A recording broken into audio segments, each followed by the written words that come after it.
மூணாவது எபிசோட பத்தி பாக்குறதுக்கு முன்னாடி ரெண்டு எபிசோட பார்க்காதவங்க பார்த்துட்டு வந்துருங்க. நம்ம சேனல்லையும் வீடியோ இருக்கு, கீழே டிஸ்கிரிப்ஷன்லயும் வீடியோவை அட்டாச் பண்ணிருக்கேன். இப்ப மூணாவது எபிசோட பத்தி பார்க்கலாம் வாங்க. மர்ம நபர் ஒருத்தன் காருக்குள்ள ஒரு ஜோடி ரொமான்ஸ் பண்ணிட்டே காட்டுக்குள்ள நுழையிறத பார்த்துட்டு ஃபாலோ பண்றான். தூரத்துல தன்னோட காரை நிறுத்திட்டு மர ஓரத்துல மறைஞ்சு நின்று அந்த ஜோடி ரொமான்ஸ் பண்றத பார்த்துட்டு இருக்கான். கொஞ்ச நேரம் கழிச்சு அவங்க காருக்கு கீழே ரேடியோ வச்சுட்டு மறுபடியும் மறைஞ்சு நின்று பார்த்துட்டே சுய இன்பம் பண்ணிட்டு இருக்கான். அந்த நேரத்துக்கு வரிசை ஆம்புலன்ஸ் போலீஸ் வண்டின்னு போகவும் அந்த ஜோடியும் அந்த வேலையை முடிச்சுட்டு அங்க இருந்து கிளம்புறாங்க. இப்ப ரெண்டாவது எபிசோட்ல கொலை செய்யப்பட்ட அதே கே ஜோடியை காட்டுறாங்க. குற்றவாளியை கைது பண்ணிட்டோம்னு நினைச்சிட்டு இருக்கும்போது இந்த மாதிரி நடந்துருச்சுன்னு போலீஸ் ரொம்பவும் குழம்பி போய் பார்த்தபடியே இருக்காங்க. அடுத்த நாள் மறுபடியும் ஸ்டெஃபினோவை வர வச்சு விசாரிக்கிறாங்க. இன்னும் இந்த மாதிரி கொலை நடந்துட்டே தான் இருக்கு, இதுக்கெல்லாம் நீங்க தான் காரணம்னு தெரியுமான்னு லேடி போலீஸ் அவனை சத்தம் போடுறான். எனக்கு தெரிஞ்சதெல்லாம் நான் சொல்லிட்டேன்னு அவன் சொல்றான். அதுக்கு அந்த போலீஸ், நீ இன்னும் போய் சொல்லிட்டே தான் இருக்க, ஒவ்வொரு முறையும் நீ சொல்ற கதை மாறிட்டே தான் இருக்குன்னு சொல்றான். அங்க இருக்க மத்த போலீஸும் ஒழுங்கா உண்மையை சொல்லணும்னு சத்தம் போடுறாங்க. அதுக்கு ஸ்டெஃபினோ, நீங்க எல்லாரும் என்ன டார்ச்சர் பண்றதாலதான் என்னால உண்மையை சொல்ல முடியலைன்னு சொல்றான். பிரான்சிஸ் பத்தி நான் சொன்னது எல்லாம் போயின்னு சொல்றான். இதை கேட்டு அங்க இருந்த எல்லாருக்கும் கோவம் வந்துருது. அப்படி நீ யாரதான் காப்பாத்த முயற்சி பண்றான்னு கேக்குறாங்க. அப்ப மறுபடியும் பழைய சீனை காட்டுறாங்க. அவளை நிறைய ஆண்கள் ஃபாலோ பண்றாங்க. டீ சாப்பிட்ட வரியா சிகரெட் அடிக்கலாமான்னு கேட்டுட்டு அவ பின்னாடி போயிட்டு இருக்காங்க. இத ஸ்டெஃபினோவோட அக்கா கவனிச்சிட்டு இருக்காங்க. அன்னைக்கு நைட் எல்லாரும் வீட்டுல சாப்பிட்டுட்டு இருக்கும்போது, இனிமே பார்பரா இந்த வீட்டை விட்டு வெளியில போக கூடாது, அப்படி போறதா இருந்தா ஸ்டெஃபினோ கூட இருக்கும்போதுதான் போகணும்னு ஸ்டெஃபினோ அப்பா சொல்றாரு. இதை கேட்டு கோபமாகிற பார்பரா, நான் எதுவும் தப்பு பண்ணல, என்னாலலாம் வீட்டுக்குள்ள அடைஞ்சு கிடக்க முடியாதுன்னு பேசுறான். உடனே ஸ்டெஃபினோவோட அண்ணன் அவளை பட்டுன்னு கண்ணத்துல அரையிறான். அடுத்த நாள் கதவை திறக்க சொல்லி பார்பரா கத்திட்டே இருக்கா. அப்ப கதவை திறந்துட்டு சாப்பாடு கொண்டு வர ஸ்டெஃபினோ அப்பா அவகிட்ட தப்பா நடந்துக்க முயற்சி பண்றான். கோபமாகிற பார்பரா அங்க இருக்க ஜாடியை வச்சு அவனை ஓங்கி அடிச்சுட்டு, நீ மட்டும் என்னையும் என் புருஷனையும் தனி கொடுத்ததுக்கு அனுப்பலைனா இந்த காரியத்தை பத்தி வெளியில எல்லாருக்கிட்டையும் சொல்லிருவேன்னு மிரட்டுறா. அன்னைக்கு நைட்டு மறுபடியும் எல்லாரும் சாப்பிட்டுட்டு இருக்கும்போது, இந்த வீட்டை நான் விற்க போறேன், இனிமே இவ இருக்க வீட்டுல நான் இருக்க மாட்டேன்னு சொல்றான். உடனே எல்லாரும் பார்பராவை ரொம்ப கோபமா முறைச்சு பார்த்துட்டு இருக்காங்க. இப்ப ஸ்டெஃபினோ அவனோட அண்ணன் வீட்டுக்கு வந்திருக்கான். போலீஸ் மறுபடியும் அதே கேள்விதான் கேட்டாங்க. நான் எனக்கு எதுவும் ஞாபகம் இல்லைன்னு சொல்லிட்டேன்னு சொல்றான். இப்ப அங்க வர அவனோட அக்கா, நீ நல்லதுதான் பண்ணிருக்கான்னு சொல்லி அவனை வீட்டுக்குள்ள கூட்டிட்டு போறான். அடுத்த நாள் பிரான்சிஸ் நிரபராதின்னு விடுதலை ஆகிருவான். அவனை சந்திக்கிற ஒரு பத்திரிகைக்காரன் பார்பரா கேஸ் பத்தி கேட்கிறான். அப்போ பிரான்சிஸ், ஸ்டெஃபினோ எல்லாரையும் முட்டாளாக்கிட்டு இருக்கான், அவன் வேணும்னு யாரையோ காப்பாத்துறதுக்காக இந்த மாதிரி உண்மையை சொல்லாம ஏமாத்திட்டு இருக்கான், ஒருவேளை அந்த மர்ம நபரால அவனுக்கு இல்ல அவனோட பையனுக்கோ ஏதாவது ஆபத்து வந்துரும்னு பயப்படலாம்னு சொல்றான். இப்ப மறுபடியும் பார்பரா கொலை செய்யப்பட்ட அடுத்த நாள் நைட் நடந்த அதே காட்சியை காட்டுறாங்க. போலீஸ் ஸ்டேஷன்ல இருந்து வந்ததும் ஸ்டெஃபினோ அழுதுட்டே இருக்கான். அவனோட அண்ணன் பக்கத்துல வந்து, நீதான் இந்த பழியை ஏத்துட்டு ஜெயிலுக்கு போகணும்னு சொல்றான். அப்படியே ஸ்டெஃபினோவோட அண்ணன் கிவானி பத்திய கதைய சொல்ல ஆரம்பிக்கிறாங்க.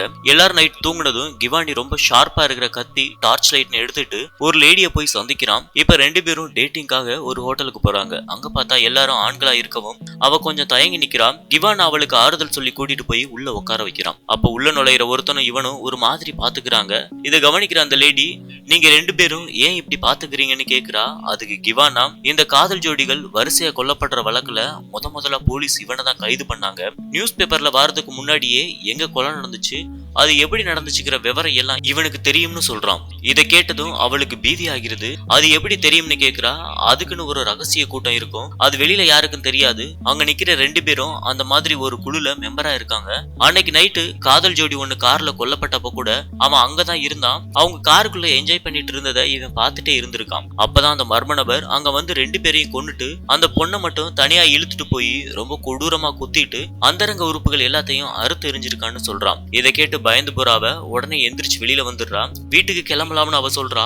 ஆனா இவன் அவளை வேற இடத்துக்கு கூட்டிட்டு போறான். பாதி தூரத்திலேயே அவ பயந்துட்டு எங்க போறோம்னு கேட்டுட்டு இருக்கா. அப்பதான் அவன் ஒவ்வொரு இடத்துக்கும் கூட்டிட்டு போய் எங்கெல்லாம் இந்த ஆண்கள் ஒளிஞ்சு நின்னு ஜோடிகளை நோட்டம் விடுவாங்கன்னு காட்டுறான். இதை பார்த்துட்டு இவ இன்னும் மிரண்டு போயிடுறா. அதான் பார்த்துட்டமே வீட்டுக்கு கிளம்பலாம்னு சொல்றா. ஆனா கிவானா ஒரு இடத்துல கார் நிறுத்திட்டு இந்த இடத்துலதான் அந்த முதல் ஜோடி கொல்லப்பட்டாங்கன்னு சொல்றான். அதுலயே அவ மிரண்டு போயிடுறா. இப்போ அவன் அந்த கொலையை நேர்ல பார்த்த மாதிரியே இப்படிதான் அவ ஆடை இல்லாம கீழே கிடந்தா, அந்த பையன் மேல இருந்தான்னு சொல்லிட்டு வெளியில போறான். தலையில ஒரு லைட்டை கட்டிட்டு வந்து அவளை பார்த்து துப்பாக்கியை சுடுற மாதிரி பண்றான். அவ பயத்துல அலற ஆரம்பிச்சிடுறா. ஒவ்வொன்னா சொல்லிட்டு பட்டுன்னு அவளோட வாயை மூடிட்டு கையால நெஞ்சில குத்துறான். பாக்குற நமக்கு உண்மையை அவளை கொல்றானோன்னு தோண ஆரம்பிச்சிடும். அந்த அளவுக்கு நடிச்சு காட்டிட்டு இருப்பான். இப்ப அவளை காருக்குள்ள இருந்து வெளியில இழுத்துட்டு வரான். அவ பயத்துல நீ என்ன பண்றான்னு கேக்குறா. அதுக்கு அவன், நீ தரையில உட்காருன்னு சொல்றான். இது அழுக்கா இருக்குன்னு அவ சொல்றா. ஆனா இவன் வலுக்கட்டாயமா அவளை படுக்க போட்டு ஒரு சில கத்தியை எடுத்து பார்த்துட்டு இருக்கான். அவ மறுபடியும் பயத்துல யாராவது உதவி பண்ணுங்கன்னு சொல்லி கத்த ஆரம்பிக்கிறா. இவன் அவளோட வாயை பொத்திட்டு வேக வேகமா குத்துறான். உண்மையாவே குத்துறான்னு தான் நாமளும் நினைச்சிட்டு இருப்போம். ஆனா மறுபடியும் அவன் அந்த மாதிரி நடிச்சு காட்டுறேன்னு சொல்லி ஆறுதல் படுத்துறான். அவளோட உடம்பு எல்லாம் பயத்துல ஆடிட்டு இருக்கு. அவன் பொறுமையை அவளை காருக்குள்ள கூட்டிட்டு போய் உட்கார வைக்கிறான். அப்போ அவ வீட்டுக்கு போகலாம்னு சொல்றா. அதுக்கு அவன் இது என்னோட கார், எங்க போகணும்னு நான் தான் முடிவு பண்ணுவேன்னு ஒரு மாதிரி மிரட்டல் குரல்ல சொல்றான். இப்ப கார் ஆள் நடமாட்டம் இல்லாத ஒரு மர்ம இடத்துல போய் நிக்குது. காருக்குள்ள இவன் அவகிட்ட தப்பா நடந்துக்க முயற்சி பண்றான். ஆனா அவ கொஞ்சம் கூட ஒத்துழைக்காம அவனை தள்ளி விடுறா. இதனால கிவானி அவளை முறைச்சிட்டு ரொம்ப கோவமா கார்ல இருந்து இறங்கி வெளியில போறான். இப்ப கார்ல இருந்து வெளியில வர அந்த லேடி அவன் காருக்குள்ள இருக்க ஆயுதங்கள் எல்லாத்தையும் பார்த்து பயந்து போய் அங்க இருந்து ஓட்டம் பிடிக்கிறான். கிவானி அதுக்குள்ள அங்க வந்து அவளை தேட ஆரம்பிக்கிறான். ஆனா எப்படியோ அவ அங்க இருந்து தப்பிச்சு போலீஸ் ஸ்டேஷனுக்கு போய் சேர்ந்துடுறான். அடுத்த நாள் போலீஸ் இவனோட வீட்டை சோதனை பண்ணிட்டு கைது பண்ணி கூட்டிட்டு போயிடுறாங்க. அங்க நடக்கிற விசாரணையில போலீஸ் கேட்கிற எல்லா கேள்விக்கும் சமாளிக்கிற மாதிரியான பதில சொல்லிட்டு இருக்கான். பார்பரா கொல்லப்பட்ட அன்னைக்கு நீ எங்க இருந்தாயின்னு போலீஸ் கேக்குறாங்க. அப்ப நான் ஊர்லயே இல்லைன்னு அவன் சொல்றான். இப்ப ஒரு முறை பார்பராவை அவன் ஹோட்டல்ல வச்சு பாக்குற சீனை இப்ப காட்டுறாங்க. அடுத்த நாள் அவனோட குடும்பத்து ஆளுங்க எல்லாரும் உட்காந்து பேசிட்டு இருக்காங்க. அப்ப கிவானி உன் மனைவியால நம்ம குடும்பத்துல இருக்க எல்லாருக்கும் அசிங்கம், போற வரவன் எல்லாம் நம்மளை பார்த்து சிரிக்கிறான், இதுக்கு உடனே முடிவு கட்டணும், அவளை கொன்னுடலாம்னு சொல்றான். இப்ப மறுபடியும் போலீஸ் ஸ்டேஷனை காட்டுறாங்க. அதுல அவங்களுக்கு கிடைச்ச தடயங்களை வச்சு அவனை இருக்க பிடிக்கிறாங்க. அப்போ ஒரு லெட்டர் கிடைக்குது. அதுல அவன் எழுதிருக்கதை தான் அப்படியே அந்த சின்ன பையன் போலீஸ் விசாரணையில சொல்லியிருப்பான். அப்ப நீ தான் கொலை பண்ணிட்டு அந்த சின்ன பையனை பொய் சொல்ல வச்சிருக்காயின்னு சொல்றாங்க. நீ எழுதியிருக்க கடிதத்தை வச்சு பார்த்தா கொலை நடந்தப்போ நீ உன்னோட தங்கச்சி புருஷன் ஸ்டெஃபினோ 3 பேரும் இருந்திருக்கீங்க. உங்க குடும்பத்து மேல பழி விழுந்துடக்கூடாது அப்படின்னு வேணும்னே பிரான்சிஸ் பேரை உள்ள இழுத்து விட்டு எங்க எல்லாரையும் குழப்பி விட்டுருக்கீங்கன்னு சொல்றாங்க. இப்ப அதே மாதிரி விஷுவல் ஸ்டோரியாவும் நமக்கு காட்டுறாங்க.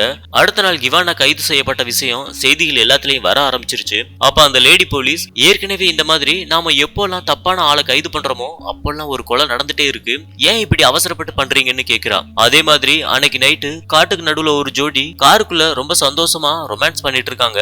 அப்ப யாரோ ஒரு மர்ம நபர் அவங்கள சுட்டு கொண்டுட்டு அந்த பொண்ணை மட்டும் தனியா இழுத்துட்டு போய் கொடூரமா அந்தரங்க உறுப்புகள் எல்லாத்தையும் அறுத்து எடுக்கிறான். இதோட இந்த எபிசோடு முடியுது.